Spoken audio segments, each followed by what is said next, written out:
Amigos telespectadores da Rede Vida de televisão e do programa Páginas Difíceis da Bíblia. Durante alguns domingos, o nosso programa foi ao ar num outro horário, por causa das missas celebradas pelo Santo Padre na Basílica de São Pedro, em Roma. Mas eu verifiquei e o horário normal era ou continua sendo este. As outras que não vieram para este horário passaram às 5:30 da manhã. O telespectador interessado pode consultar a grade de programação da Rede Vida e se acertar domingo por domingo qual o horário em que o programa vai ao ar. Mas repito, ele continua normalmente indo ao ar neste horário, a menos que haja alguma coisa importante na Igreja Universal, como algumas missas, por exemplo, começo e término do Sínodo da Amazônia e um outro domingo, Dia Mundial dos Pobres, criado por este Papa atual. Estamos no ar. Bom dia, Padre Fernando. Bom dia a você que dominicalmente nos acompanha aqui através da Rede Vida de televisão em nosso programa catequético bíblico no Páginas Difíceis da Bíblia. É uma alegria tê-los aqui conosco. Muito bem. Eu tenho a impressão, sabe, às vezes a gente escapa um pouco com a mente, com a memória, de que eu já falei alguma coisa a respeito do Sinai. Se recorda ou não? Eu acredito que o senhor tenha falado, mas em outros temas, pelo menos comigo aqui, né, não, te acompanhando. É só com você, não vem outro aqui, não. Não, como outrora não era eu, né? Eu estou aqui há pouco tempo. Né? Bem, você está aqui há uns 2 anos. Sim. Ou eu mais creio até. Que nesse sentido não. Bem, o capítulo 20 do livro do Êxodo nos fala da entrega por Deus a Moisés dos 10 mandamentos. E logo depois vem um conjunto de leis chamado Código da Aliança. Nós que fizemos a primeira catequese para a primeira comunhão, acredito que conhecemos de cor e salteado os 10 mandamentos. Não é verdade? Com algumas modificações, eles nos obrigam a nós também. Mas quem conhece o conjunto de leis chamado Código da Aliança? Quase ninguém, porque são leis tão antigas e tão fora do nosso mundo jurídico que, para quem não é especialista, é quase impossível compreendê-las. Não apenas o Código da Aliança. Existe no Pentateuco outros códigos. Depois do Código da Aliança, vem, nesse mesmo livro, as leis para a construção do santuário. Êxodo, capítulos 35 a 40. O terceiro livro, o livro dos Números, o terceiro livro, o livro do Levítico, possui um código chamado Código da Santidade, dos capítulos 17 a 26. Mas existem outros outras tantas leis, como as leis da investidura sacerdotal, as leis das ofertas, dos sacrifícios. Deixando o livro dos Números de lado, poucas leis, poucas normas esparramadas, entramos para o código, para o livro do Deuteronômio, o último do Pentateuco, com um código chamado deuteronomista, o deuteronômico, dos capítulos 12 a 26, a parte central e, para os judeus, mais importante do livro. Todo este conjunto de leis que foram sendo escritas à medida em que uma época cedia lugar a outra na história de Israel, todas essas leis, com exceção do Código da Aliança, no livro do Deuteronômio, no livro do Levítico, foram, de certa maneira, relacionadas com o Monte Sinai e com a pessoa de Moisés, que, por causa disto, recebeu o título também de grande legislador de Israel. Todas as leis dos israelitas, mais de 600 preceitos, estão no Pentateuco, nestes livros que eu acabo de nomear. Uma única exceção, a chamada Torá de Ezequiel, que ocupa os capítulos 40 a 47, o final do seu livro. Estou sendo claro? Eu consigo, pelo menos eu consigo acompanhar o raciocínio. Padre, eu não sei se já seria o momento, pelo menos em mim, se despertou uma curiosidade.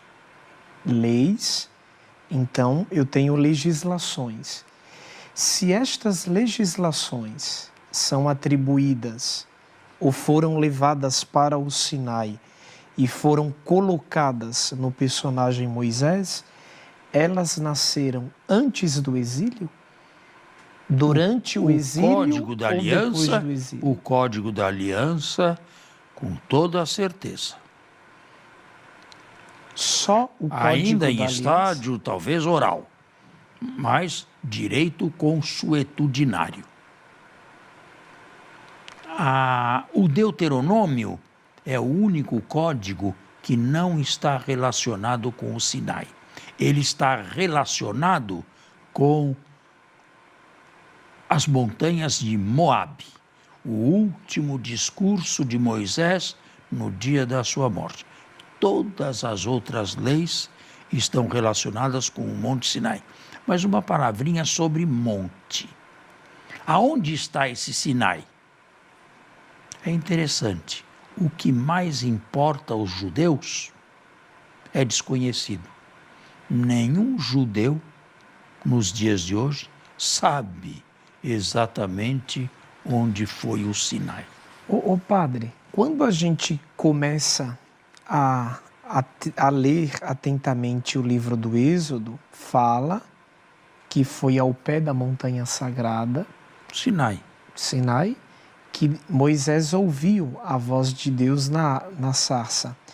Bom, mas aí uns falam em Sinai, outros falam em Horebe. Não, é Horebe a e mesma Sinai coisa? é a mesma coisa. A mesma coisa? Sim. É a mesma coisa.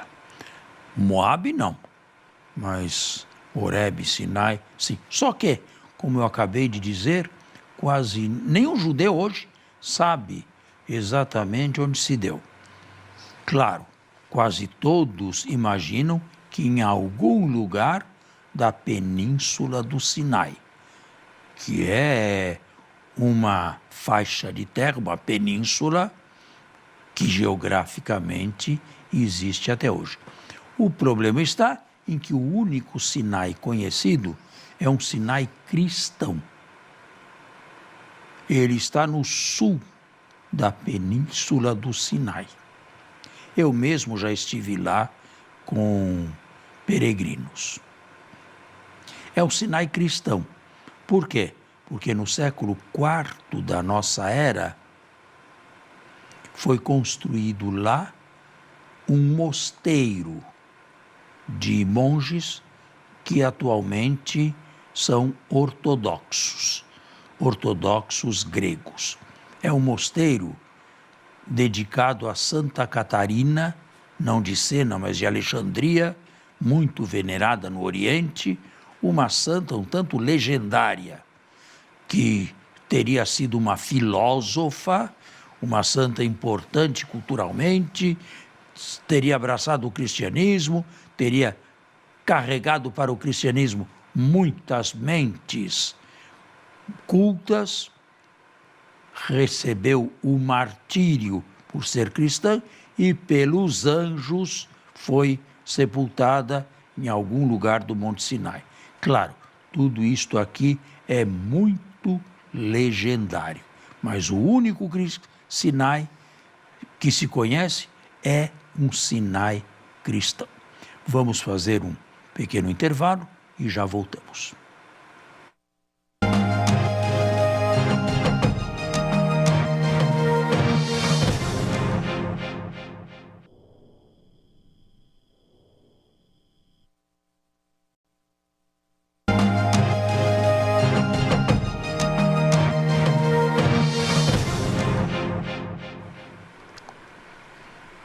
Estamos de volta e eu gostaria de transmitir aos telespectadores do programa o seguinte: por que uma montanha?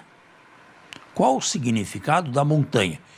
Já acabei de dizer que ela não é mais encontrada pelos judeus. A única que se conhece é cristã, ortodoxa. Por que uma montanha? Porque nas grandes religiões, a montanha sempre foi um símbolo do encontro de Deus com os homens.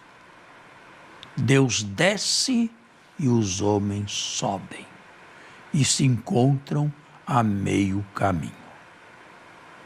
Portanto, não vamos especular geograficamente onde fica esta montanha, porque ela é mais uma montanha teológica, bíblica, do que uma montanha geográfica e encontrável.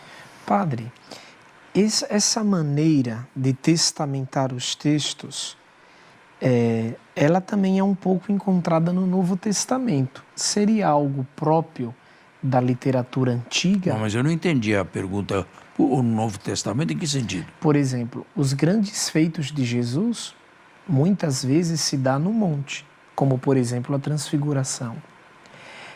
Minha pergunta é, do ponto de vista literário, essa coisa de levar os maiores acontecimentos da história da salvação para um monte faz parte do estilo antigo de escrever? Eu quero crer que isso é mais pensamento exegético de Mateus, para fazer uma comparação e a superioridade de Jesus com Moisés. No Monte da Transfiguração, por exemplo, Moisés está de lado, não está no centro. No centro está Jesus. Dos dois lados, direita e esquerda, o legislador e o profeta, isto é, o Antigo Testamento. Mas isto aqui é também uma maneira de se falar mais exegética do que, a meu ver, de fato teológica. Pega o Sermão da Montanha, por exemplo. Do modo como ele está escrito em São Mateus, capítulo 5 a 7, 3 capítulos longos,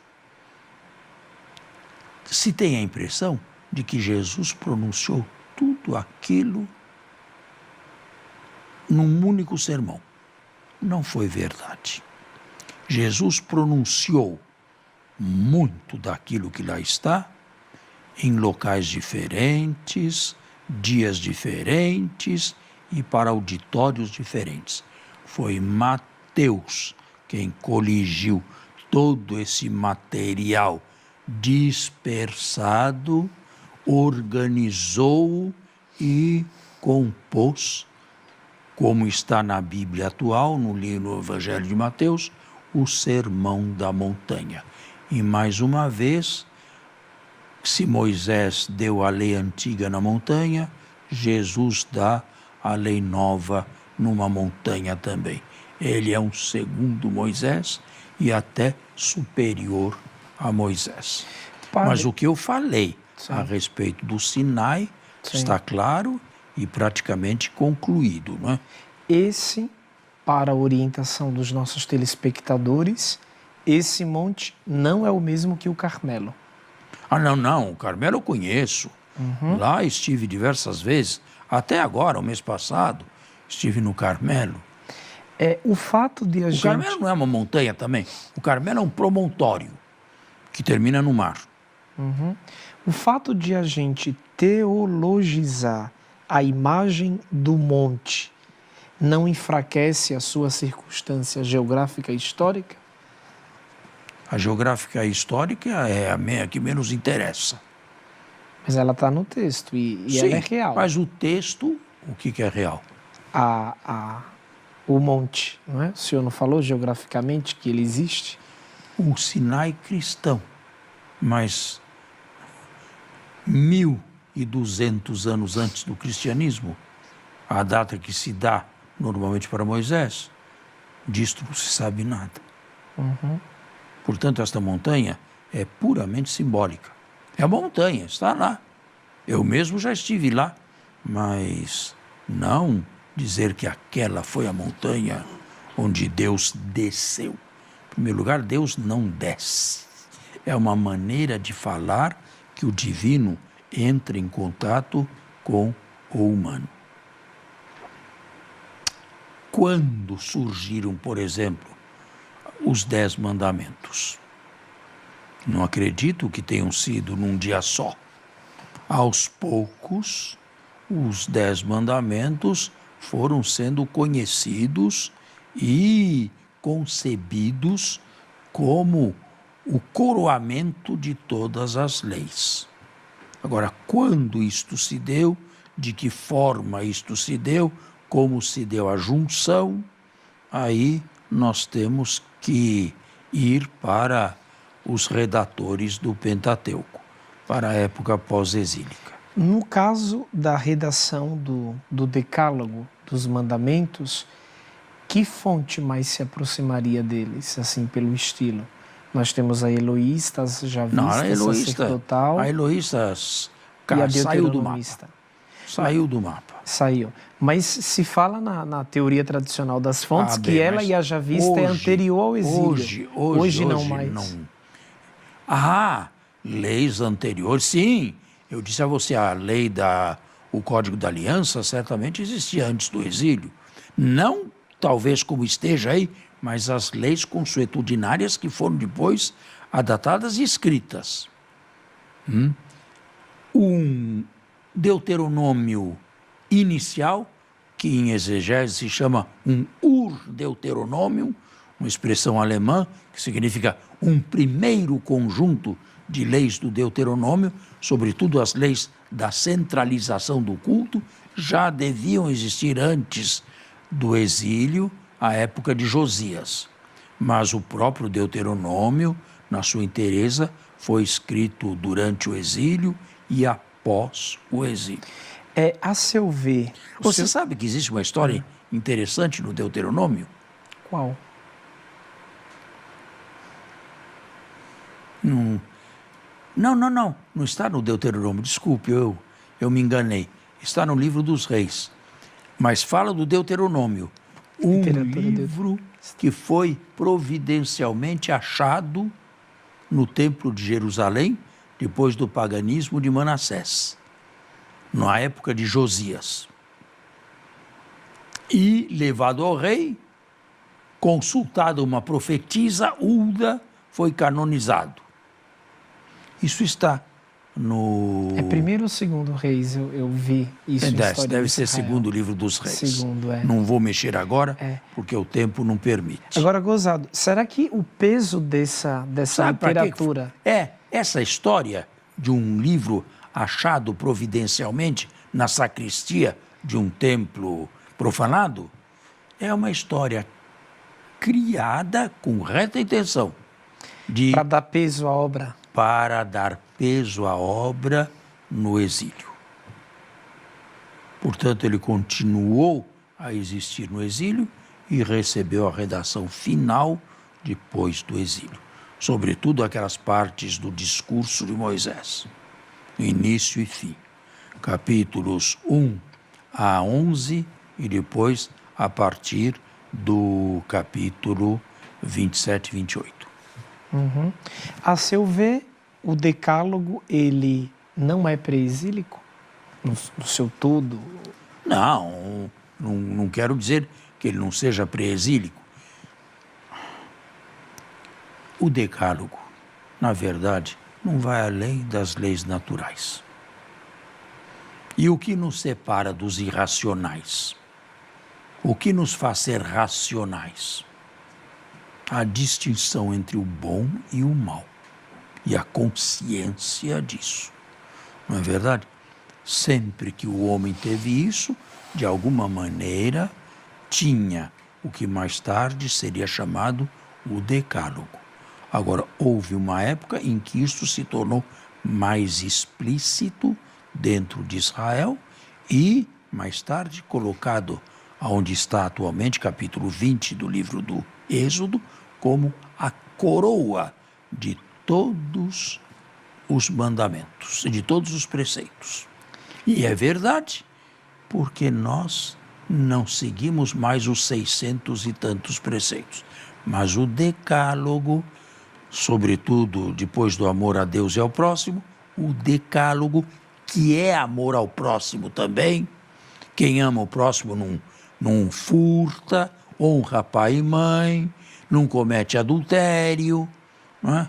E Isto hoje aqui... nós seguimos no nosso credo cristão católico as mesmas sentenças que está no decálogo ou houve um... Não. Houve pequenas modificações. Por exemplo, assim, em vez da santificação do sábado, o domingo. Pequenas modificações. Mas, substancialmente, o decálogo é o mesmo. E no grau da hierarquia, o decálogo, ele antecede os mandamentos da igreja. Ele está em primeiro lugar. E mais, foram diretamente no texto escritos pelo dedo de Deus. As outras leis por intermédio de Moisés. Temos que encerrar o programa hoje com o desejo e a esperança de nos reencontrar no sábado, no domingo que vem. Muito obrigado, tenha uma semana bem abençoada.